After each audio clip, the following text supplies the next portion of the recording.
नमस्कार, मैं डॉक्टर कपिल कुमार कुशवाहा आप सभी का मेरे YouTube channel Hindi for us में स्वागत करता हूँ। आज हम बात करेंगे इंडक्टेंस की। इंडक्टेंस क्या है? इंडक्टेंस किसी भी कॉइल की प्रॉपर्टी है, मतलब किसी भी कॉइल या किसी भी प्रेरक की वो प्रॉपर्टी जो कि अपने में से फ्लो होने वाले करंट के परिवर्तन को अपोज करता है, परिवर्तन का विरोध करता है, उसे हम कहते हैं इंडक्टेंस। हमें पता है कि जब किसी कॉइल में से करंट फ्लो होता है, जब किसी कॉइल में से करंट फ्लो होता है तो उसके आसपास मैग्नेटिक फील्ड जनरेट हो जाती है। इस मैग्नेटिक फील्ड को फ्लक्स भी कहा जाता है। अगर ये फ्लो होने वाला करंट कांस्टेंट होता है तो ये फ्लक्स की वैल्यू भी क्या होगी? कांस्टेंट होगी। और अगर ये करंट चेंज होता है तो फ्लक्स भी क्या होगा? चेंज होगा। दैट मीन्स कि अगर इस कॉइल में से फ्लो होने वाला करंट इंक्रीज होता है तो फ्लक्स की वैल्यू भी इंक्रीज होगी, और अगर करंट की वैल्यू कम होती है तो फ्लो होने वाले फ्लक्स की वैल्यू, जनरेटेड फ्लक्स की वैल्यू भी क्या होगी? कम होगी। इस वे में कि हम बोल सकते हैं कि जैसे जैसे करंट चेंज होगा उसके रिस्पेक्ट में फ्लक्स भी क्या होगा? चेंज होगा। नाउ जब ये फ्लक्स जनरेट होता है तो ये जो फ्लक्स है, इस फ्लक्स के रिस्पेक्ट में उस मैग्नेटिक फील्ड में एक ईएमएफ या एक वोल्टेज प्रोड्यूस हो जाता है। जो प्रोड्यूस वोल्टेज है इसकी polarity positive to negative, means कि जहाँ से करंट इंसर्ट होता है वहाँ पॉजिटिव और जहाँ से कॉइल से करंट बाहर होता है वहाँ नेगेटिव फील्ड जनरेट हो जाती है। ये जो फील्ड है, ये नेगेटिव या पॉजिटिव फील्ड, ये स्टोर्ड मैग्नेटिक फील्ड जिसके कारण ईएमएफ जनरेट हुआ है, ये फील्ड करंट के फ्लो में होने वाले परिवर्तन को क्या करता है? अपोज करता है। इसे ही क्या कहा गया है? फ्लक्स। मीन्स मान लीजिए जो इंड्यूस्ड फील्ड है दैट इज वी, अगर ये वी है तो ये क्या कर रहा है? ये प्रोपोर्शनल होता है चेंज इन, ये प्रोपोर्शनल होगा change in current with respect to time. यानी जो इंड्यूस्ड वोल्टेज है, ईएमएफ है, वो किसके? करंट में होने वाले परिवर्तन के डायरेक्टली प्रोपोर्शनल होता है। करंट में होने वाले परिवर्तन, ये d/dt क्या शो कर रहा है? It is change in with respect to time, यानी टाइम के रिस्पेक्ट में करंट में होने वाले परिवर्तन के समानुपाती है हमारा इंड्यूस्ड वोल्टेज। जब हम इसे क्या करते हैं?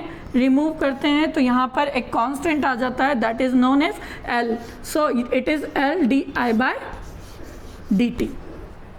यहाँ di/dt क्या है? di/dt, I हमारा क्या है? करंट है। di/dt that means change in with respect to time. Change in with respect to time क्या है? यहाँ करंट है। So it is the whole meaning of di/dt। It means कि change in current with respect to time, यानी current में होने वाला परिवर्तन। नाउ v क्या है? Induced voltage. इस परिवर्तन के कारण जो वोल्टेज इंड्यूस्ड हुआ है। L क्या है? It is our proportional constant, Hindi में कहें तो समानुपातिक नियतांक। इसे ही हम कहते हैं इंडक्टेंस। ये L क्या है? हमारा इंडक्टेंस है। ये L क्या है? हमारा इंडक्टेंस।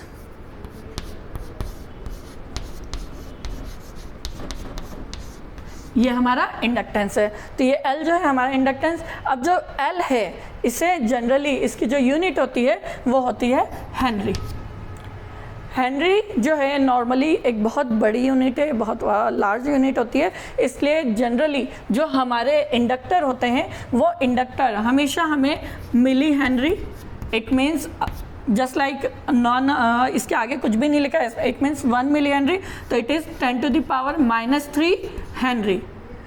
अगर ये और 1 microhenry, it means 1 × 10⁻⁻6 Henry.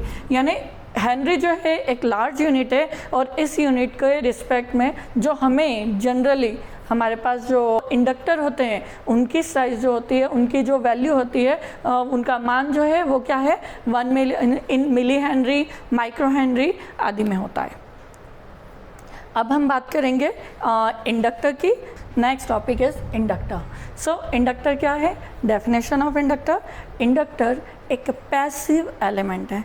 Passive element it means इनका खुद का कोई एनर्जी सोर्स नहीं होता।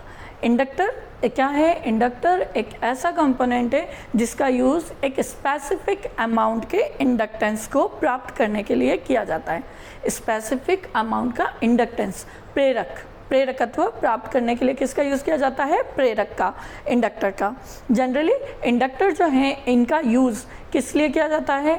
इनका यूज़ किया जाता है ट्यूनिंग के लिए, रेडियो रिसीवर्स में as well as different type of frequencies को पिक करने के लिए, एंटीना की बाइडिफॉल्ट कॉइल फॉर्म के लिए। सो इन दिस पर्टिकुलर पर्पस इसका यूज़ किया जाता है। इसके अलावा जो इंडक्टर है इनका यूज़ ट्रांसफार्मर वगैरह में भी किया जाता है।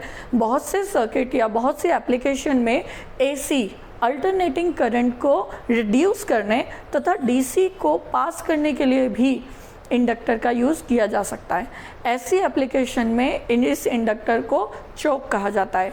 ये जो चोक है ये ऑडियो और रेडियो फ्रिक्वेंसी दोनों ही रेंज के होते हैं, इसलिए इन्हें ऑडियो फ्रिक्वेंसी रेंज और रेडियो फ्रिक्वेंसी रेंज चोक भी कहा जाता है। मीन्स दो टाइप के चोक हो सकते हैं, audio frequency choke and radio frequency choke. यानी चोक क्या है? चोक जब हम इंडक्टर का यूज़ हम अल्टरनेटिंग करंट को डिक्रीज़ करने और डायरेक्ट करंट DC करंट को पास करने के लिए करते हैं तो उस कंडीशन में हमारा प्रेरक या इंडक्टर एक चोक की तरह कार्य करता है। अगर ये चोक रेडियो फ्रिक्वेंसी रेंज का होता है तो इसे रेडियो फ्रिक्वेंसी चोक कहते हैं, और अगर ये ऑडियो फ्रिक्वेंसी रेंज का होता है तो इसे ऑडियो फ्रिक्वेंसी चोक कहा जाता है। एक जनरली एक सिंपल इसे L के थ्रू रिप्रेजेंट किया जाता है। L मीन्स इंडक्टर, और इसके इंडक्टेंस को हम L से रिप्रेजेंट करते हैं। इसकी यूनिट जो होती है वो हेनरी होती है, जो जैसा कि हम पहले ही पढ़ चुके हैं। हेनरी क्या है? एक लार्ज यूनिट है, इसलिए ये हमेशा किस रेंज में मिलेंगे? मिली हेनरी और माइक्रो हेनरी। नाउ नेक्स्ट हमारे पास इसका सिंबल, इसका प्रतीक और सिंबल, तो इसे जस्ट कॉइल फॉर्म में रिप्रेजेंट किया जाता है,